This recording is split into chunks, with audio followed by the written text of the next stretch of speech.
Okay, good morning mga parkoy. Ito, magsisimula na tayo maglako ng ating mga staff toy. Ayan. Ang rakitera, kailangan rumakit para kumita ng pera. 30 pesos lang ang isa niyan bentahan natin doon sa may daanan ng mga jeep sa staff life. Doon ko yun i-display. Dahil ko yun siya ngayon doon. Ayan yung mga stock natin. Ayan. Ayan. Dami niyan. Iba-ibang style. May duck.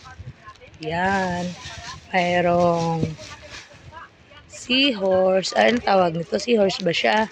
Hindi ko siya maintindihan. Meron siyang teddy bear.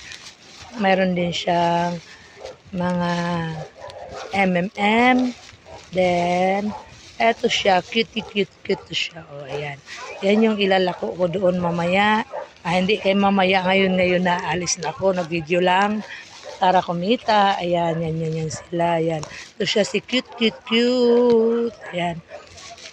Maglalako na ako doon sa may staff light para sa ating mga staff toy na binibinta para sa mga jeep, pang display ng jeep o do kotse o kahit ano pang ano sa bahay, pwedeng pang display siya. Ayan, marami tayong stock niyan. Yan.